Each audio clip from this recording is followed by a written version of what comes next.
How's it going, you guys? If you have one of these little Suzuki LTA50s, you may or may not know this, but if you want to easily access the carburetor, you need to take the footwell off on the right side here, because obviously there's the carburetor right there. So if you want to, make adjustments to it or change out your jetting, this guy has to come off first.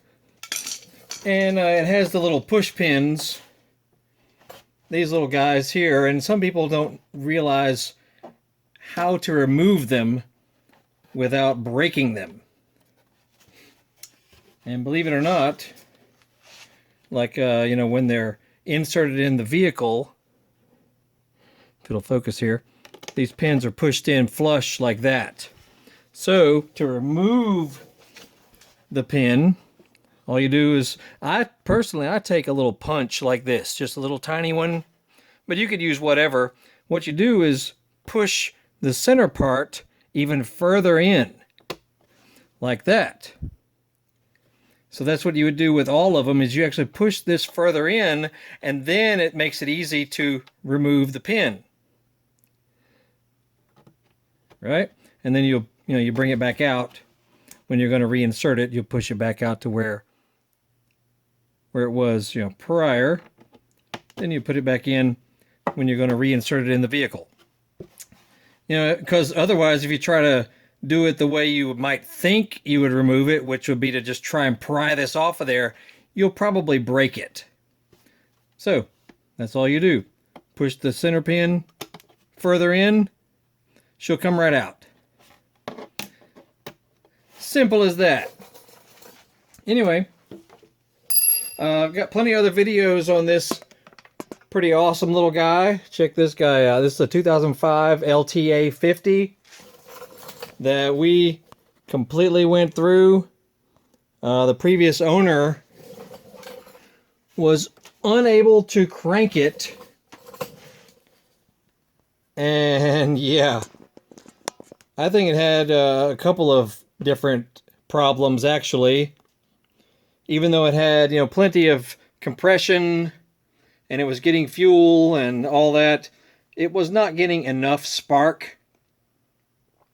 Even though it showed some spark coming through the spark plug, it wasn't enough. So we actually replaced the coil, which is inside that side over there, which is next to the stator flywheel area.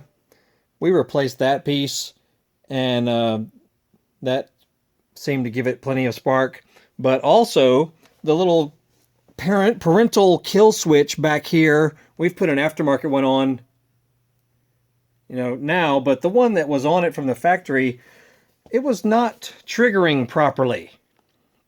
So we replaced that as well, and this thing fired right up, even though we had already done a top-end job and, basically made it beautiful. As you can see, this thing is 15 freaking years old, but looks beyond brand new.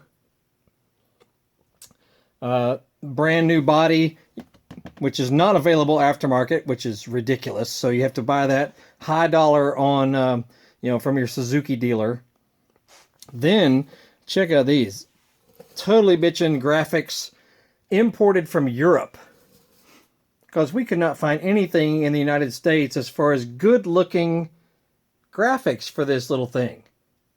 So yeah, we had to pay top dollar for the graphics imported from Europe.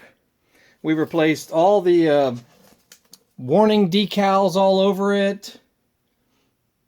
Even put a wireless hour meter on there.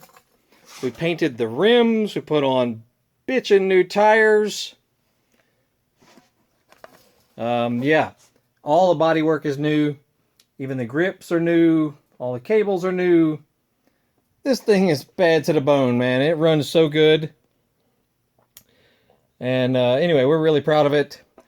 So check out our other videos. If you have one of these pretty awesome little two-stroke 50cc ATVs, we've got other videos on, just the project that we did for this little guy.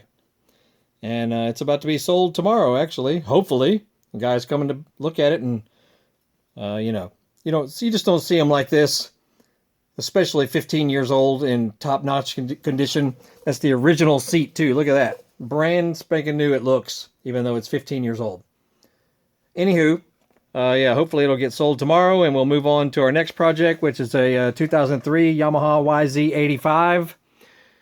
We got all kinds of plans for that little thing, but anyway, that's just come in, so we haven't even started on it yet, except for ordering parts as of right now.